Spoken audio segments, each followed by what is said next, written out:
capítulo 5, versículo 17 do Evangelho de Mateus. A gente está dando aqui continuidade à exposição do Sermão do Monte. E para algumas pessoas que estão assistindo essa transmissão e que ainda não assistiram o nosso ensino da quarta-feira passada, eu peço que você assista para você compreender um pouco do contexto aqui do capítulo 5 de Mateus. Como eu disse, o Sermão do Monte que foi ministrado por Jesus, ele compreende o capítulo 5, 6 e o capítulo 7 aqui do Evangelho de Mateus. E aqui, no versículo 17 do capítulo 5, a gente chega em uma nova sessão do discurso de Jesus. A gente chega em uma nova sessão do Sermão do Monte que foi pronunciado por Cristo. Porque até aqui, Jesus ele estava vindo traçando todas as características de um verdadeiro salvo, traçando o perfil daqueles que de fato foram regenerados, daqueles que de fato nasceram de novo, daqueles que foram convertidos pelo Espírito e já ingressaram no reino dos céus, porque já foram salvos. Por isso, Jesus, do versículo 2 ao versículo de número 12 do capítulo 5, se você estiver com a sua Bíblia aberta, você vai perceber que ele vai começar a pronunciar 8 bem-aventuranças, e com base nessas 8 bem-aventuranças, ele então traça qual deve ser o perfil de um verdadeiro cristão aqui nessa terra. E o interessante é que, justamente aqui, no capítulo 5, a partir do verso 2 ao verso 12, que a gente tem então o perfil de um verdadeiro cristão. E aqui a gente tem também um termômetro para a gente saber quem de fato são os verdadeiros e sinceros cristãos nessa terra. Se você querer saber, se você de fato é um cristão verdadeiro, se você de fato nasceu de novo, se você de fato foi convertido, foi regenerado pelo Espírito Santo, basta você ler então aqui o capítulo 5, do verso 2 ao verso 13, para você perceber se a tua conduta, se o teu padrão de vida está sendo pautado e tem coerência aqui com as bem-aventuranças que foram pronunciadas por Jesus. É por isso que ele, ao falar todas essas bem-aventuranças, bem-aventurados mansos, os misericordiosos, os pacificadores, os que têm fome e sede de justiça, ao pronunciar essas bem-aventuranças, essas qualidades espirituais, essas virtudes espirituais, ele estava traçando qual deveria ser o perfil de um verdadeiro cristão.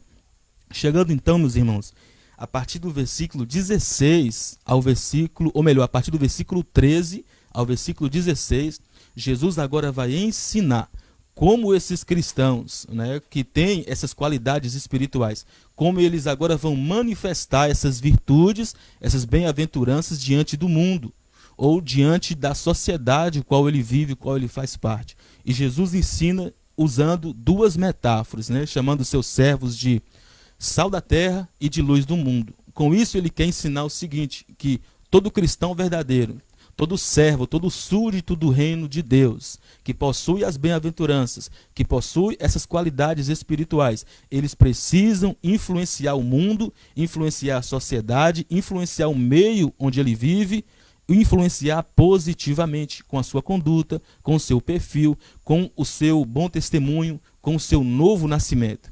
Então, o cristão que agora possui uma nova natureza, que possui essas qualidades espirituais, ele vai influenciar o mundo positivamente, sendo sal da terra e sendo luz do mundo. É o que Jesus ensina do verso 16, do verso 13 ao verso 16.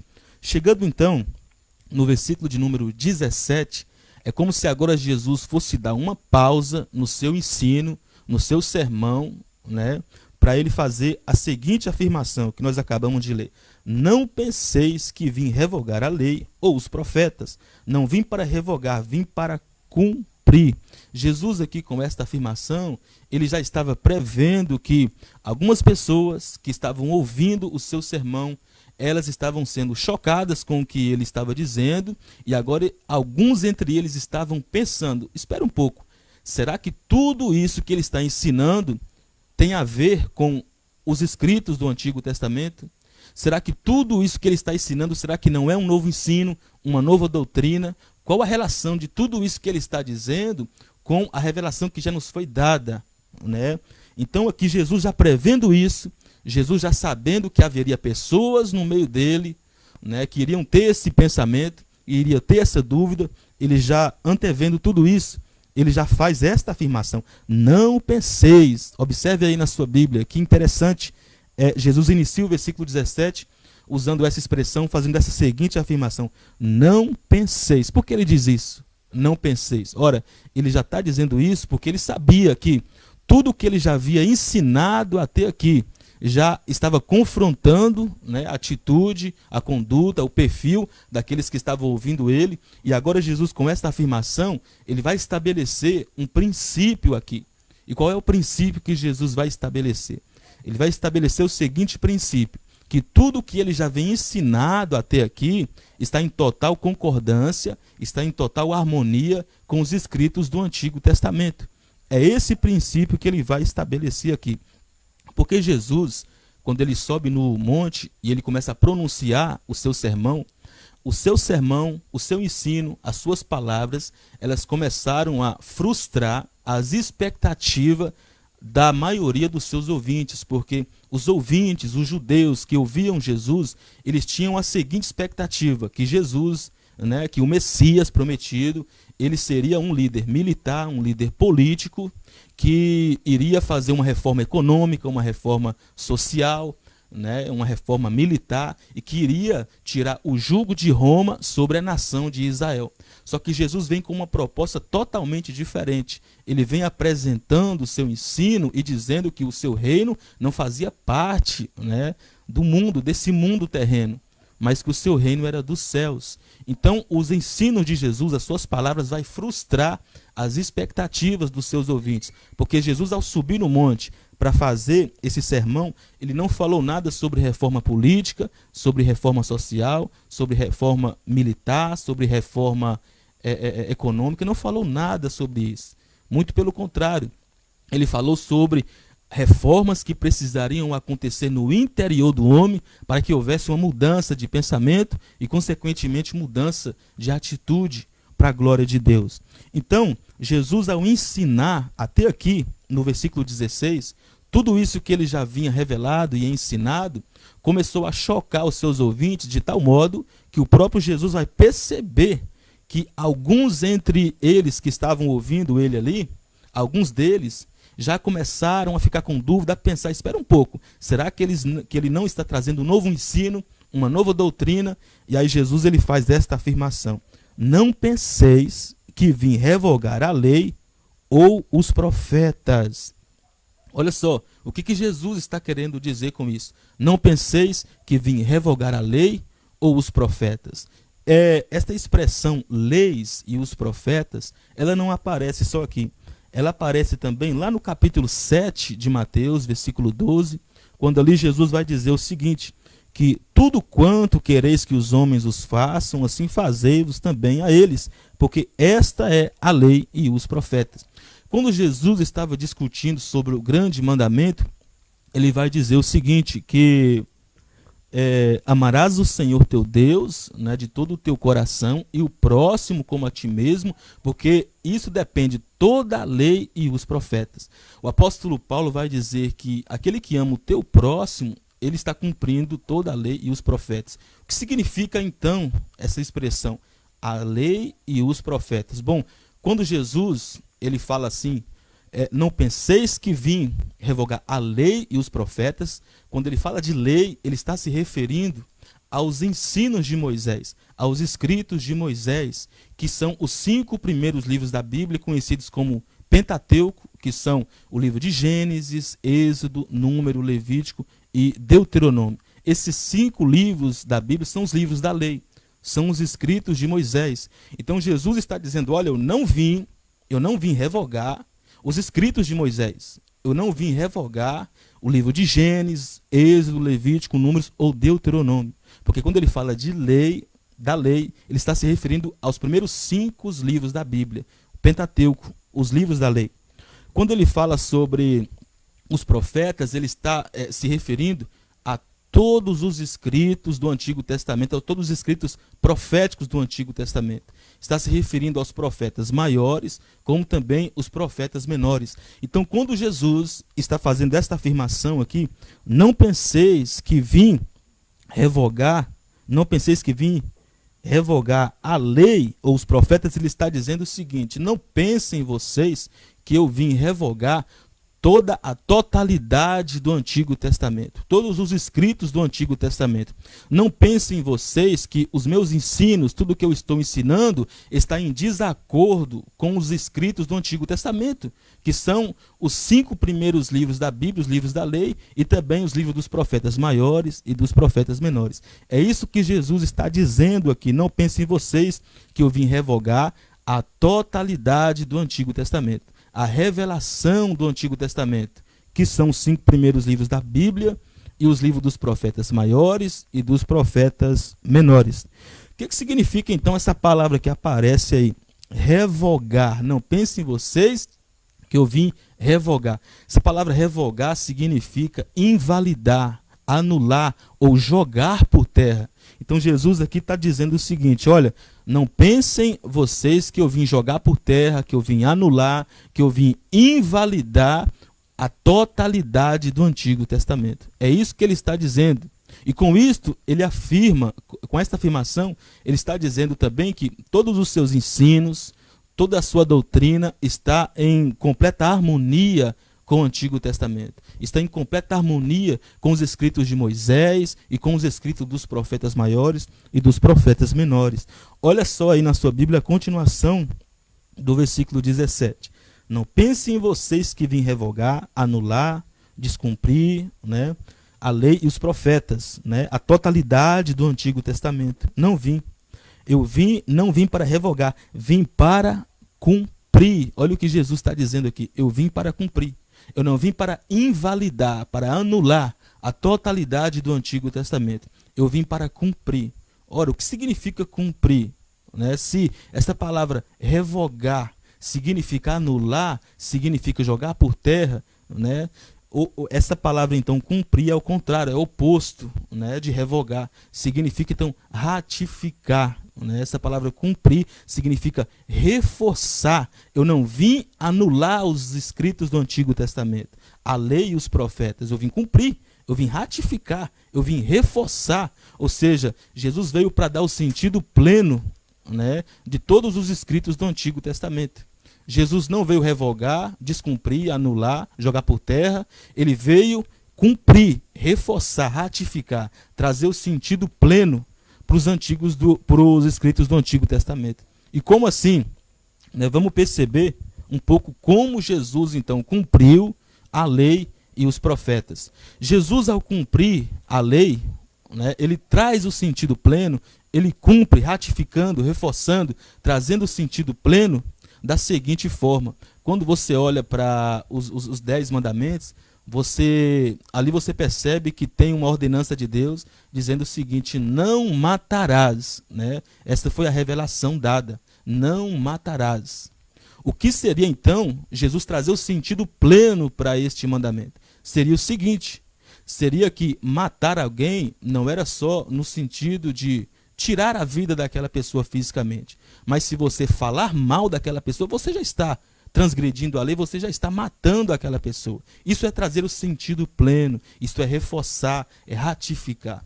O que seria então trazer o sentido pleno, né, para aquele mandamento que diz não adulterarás, né, não adulterarás? Seria o seguinte, que adulterar não seria somente cometer o ato sexual, mas adulterar também seria só o fato de você olhar para uma pessoa, olhar para uma mulher, olhar para um homem e desejar em seu coração ficar com aquela pessoa, ali você já adulterou. Então, isso é trazer o sentido pleno, né, para a lei. Jesus, então, ele veio ratificar, ele veio, então, trazer esse sentido pleno para a lei, reforçar, cumprir toda a exigência, todas as demandas da lei. Vamos perceber aqui como Jesus, então, ele cumpre a lei e os profetas. Primeiro, vamos perceber como Jesus cumpriu a lei. A lei, a gente pode ver ela, né, em 2 aspectos, ou melhor, em 3 aspectos. A lei moral, né, a lei cerimonial e a lei civil. A lei moral, ela consiste nos 10 mandamentos, né, que é o decálogo.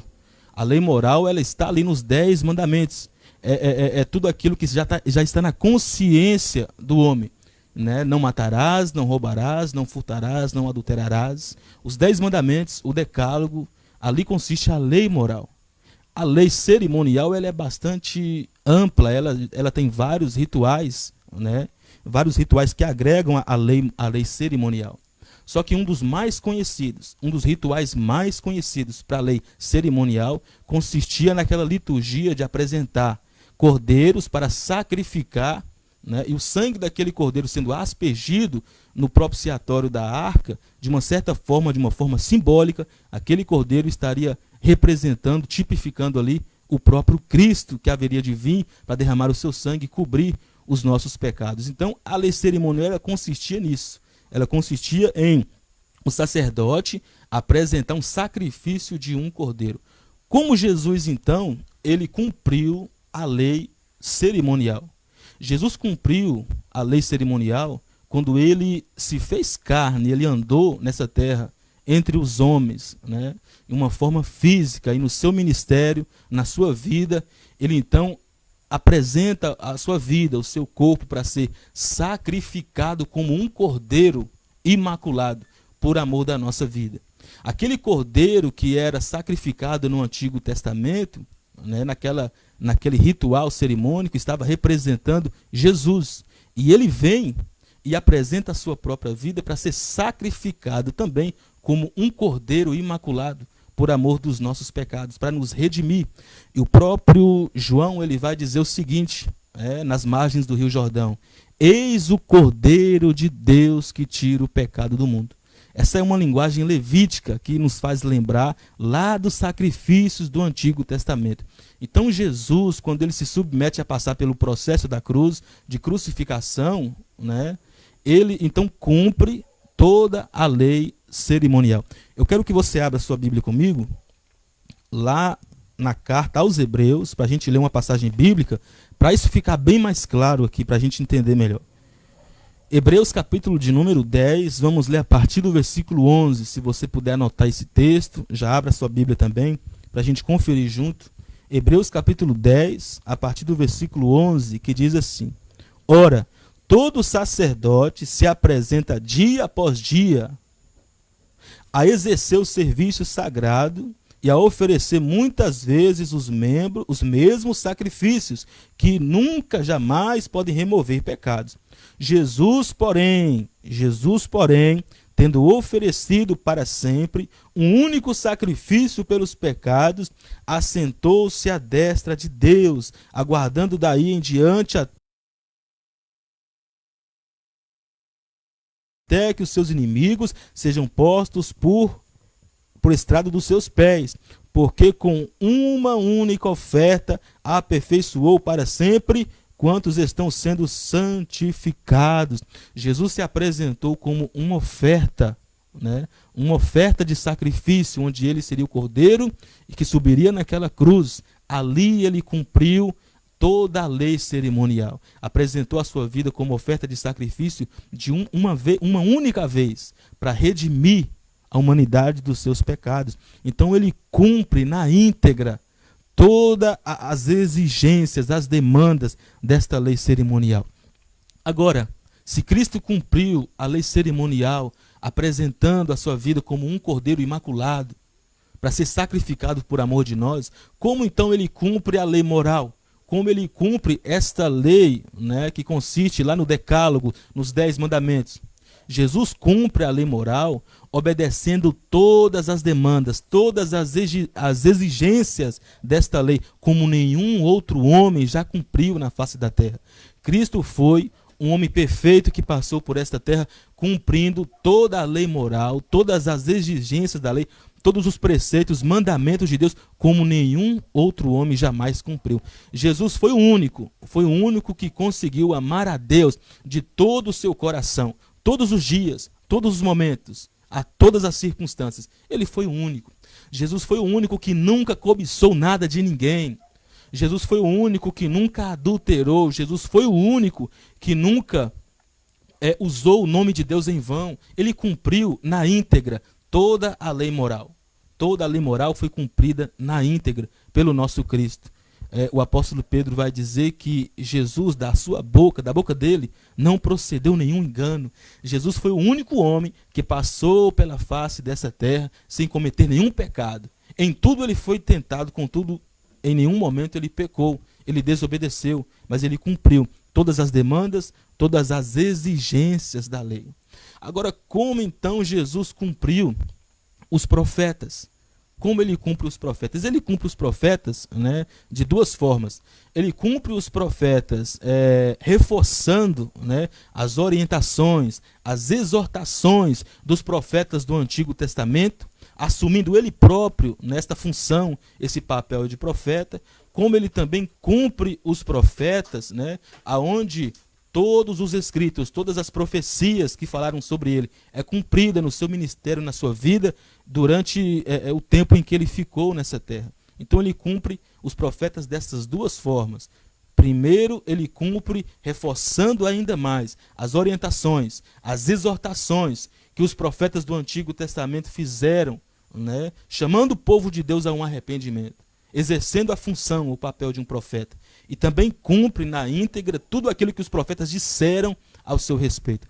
Vamos perceber como Jesus cumpriu os profetas, reforçando ainda mais, trazendo o povo ao arrependimento, denunciando os erros, né? Denunciando a corrupção do povo, exercendo o seu papel, a sua função de profeta.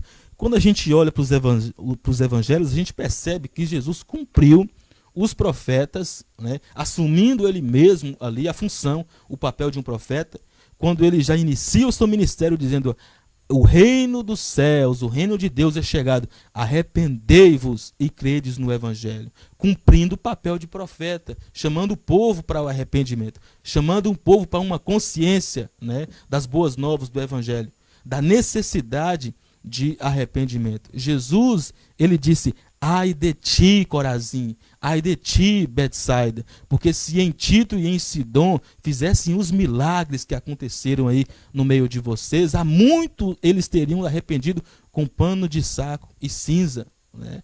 Ai de ti também, ele vai dizer: ai de ti, Cafarnaum, tu que sobes até os céus, mas descerá até o inferno, assumindo um papel de profeta, chamando o povo ao arrependimento. Vocês lembram do capítulo 23 de Mateus?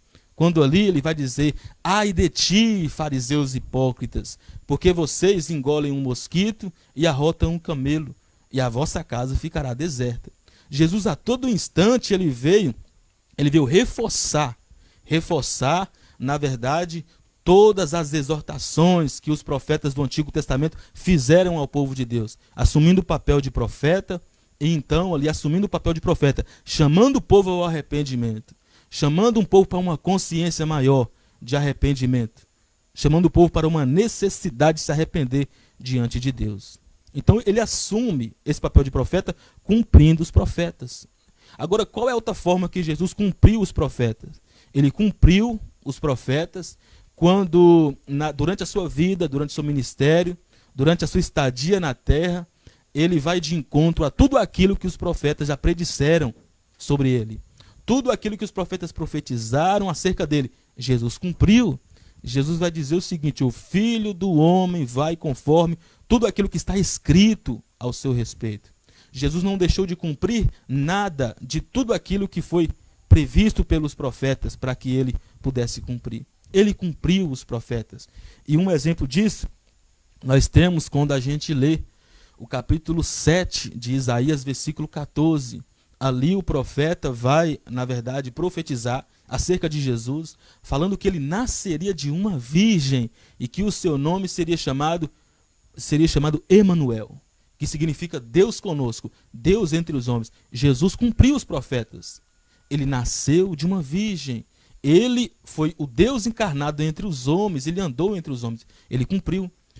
Jesus cumpriu o que Isaías disse no capítulo 9, versículo 6, que o governo estaria sobre os seus ombros, que ele seria chamado maravilhoso, conselheiro, Deus forte, Pai da eternidade, príncipe da paz. Ele cumpriu. E Jesus cumpriu também qual seria o processo da sua morte, né, previsto por Isaías no capítulo 53, quando ali o profeta vai dizer o seguinte, que, como um renovo, foi subindo perante ele. E como raiz de uma terra seca, não tinha aparência nem formosura. Olhamos para ele, mas nenhuma beleza havia para que nós agradássemos. Foi desprezado, rejeitado, o mais desprezado entre os homens. Homem de dores, que sabe o que é padecer. E como um de quem os homens escondem o rosto, foi desprezado, e dele não fizemos caso.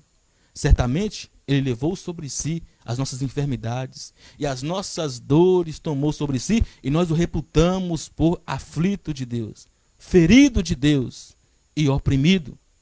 Mas ele foi transpassado pelas nossas transgressões, moído pelas nossas iniquidades. O castigo que nos traz a paz estava sobre ele. Pelas suas pisaduras nós fomos sarados. Jesus cumpriu o que Isaías, ele previu na inspiração do Espírito Santo, no capítulo 53. Ele cumpriu na íntegra. E aqui eu quero abrir um parênteses para dizer algo importante para a sua vida. Se Jesus, ele cumpriu todas as demandas, todas as exigências da lei. Se Jesus cumpriu na íntegra toda a lei moral, se Jesus cumpriu na íntegra toda a lei cerimonial, se Jesus cumpriu os profetas, se Jesus cumpriu na íntegra tudo aquilo que os profetas disseram acerca dele, será que ele não iria cumprir tudo aquilo que ele prometeu para a sua vida? Eu quero dizer que Jesus é fiel. Jesus é fiel para cumprir todas as promessas que ele fez a você. Eu não sei como você se encontra, eu não conheço você, pessoalmente, muitos de vocês que estão assistindo aqui, mas eu quero dizer que esse mesmo Jesus que foi fiel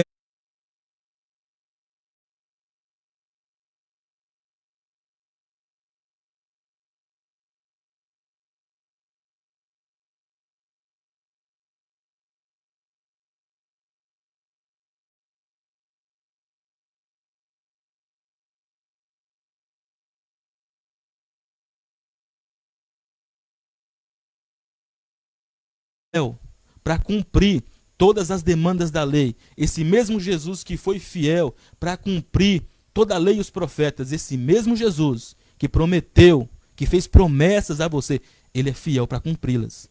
Ele é fiel para cumprir tudo aquilo que ele prometeu. Eu quero que você reflita sobre isso. Reflita sobre isso. Mas, olhando aqui para o texto, eu quero que você acompanhe comigo. Volte lá no capítulo 5 e versículo de número 17.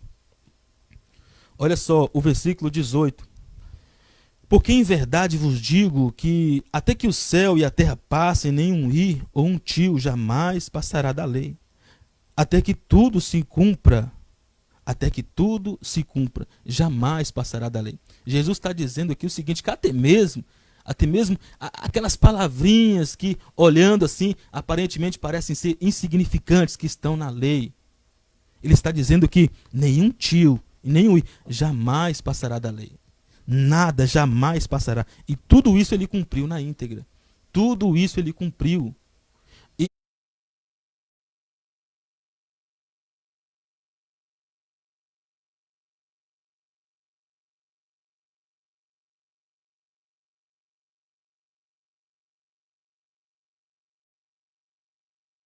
E todo esse cumprimento, das profecias, todo esse cumprimento da lei cerimonial, todo esse cumprimento dos profetas que fez o nosso Cristo trilhar o caminho da cruz, tudo isso aconteceu para que hoje eu e você tivesse vida e vida em abundância. Eu quero que você comece a refletir, comece a pensar comigo sobre que Jesus não mediu esforços para cumprir aquilo que eu e você não tínhamos condições de cumprir. Ora, se o homem não tem condição de atender às demandas da lei, se o homem não tem condição de atender às exigências da lei, de cumprir, existe uma sentença, e a sentença é de morte para aquele que transgride a lei. E é dito em Gálatas capítulo 3, versículo 13, que Cristo se fez maldição por nós, porque maldito todo aquele que for pendurado em um madeiro. Cristo, ele se fez maldito, ele se fez maldição por amor de nós, porque ele cumpriu todas as exigências, todas as demandas da lei, cumpriu os profetas, todas as profecias que foram profetizadas a respeito dele, ele cumpriu tudo aquilo que eu e você não conseguiria cumprir, para que hoje eu e você tivesse vida e vida em abundância. Eu não sei como você reage diante de uma informação como essa. Eu não sei como você se sente na cruz. Foi morto, oferecido como sacrifício para remissão de pecado. Mas ele ressuscitou ao terceiro dia, foi assunto aos céus, e hoje nós podemos, pela fé, ter acesso a essa dádiva da salvação. Nós podemos, pela fé, ter acesso a esta salvação que nos foi dada pelo mérito de Cristo na cruz.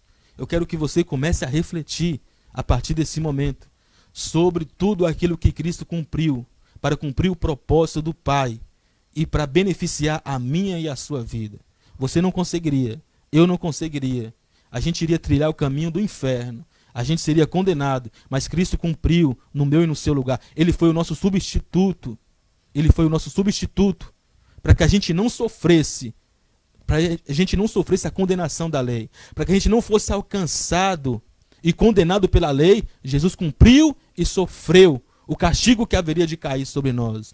Eu quero que, diante de tudo isso que foi dito aqui, você comece a refletir.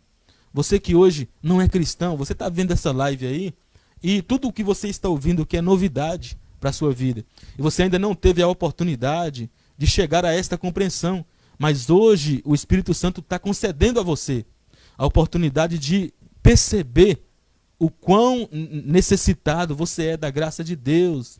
Não precisa mais você pagar indulgência, não precisa mais você fazer nenhum tipo de sacrifício. O sacrifício já foi oferecido para alcançar a sua vida. E hoje, pela fé, você pode receber esta salvação que é de graça. Eu quero orar pela sua vida.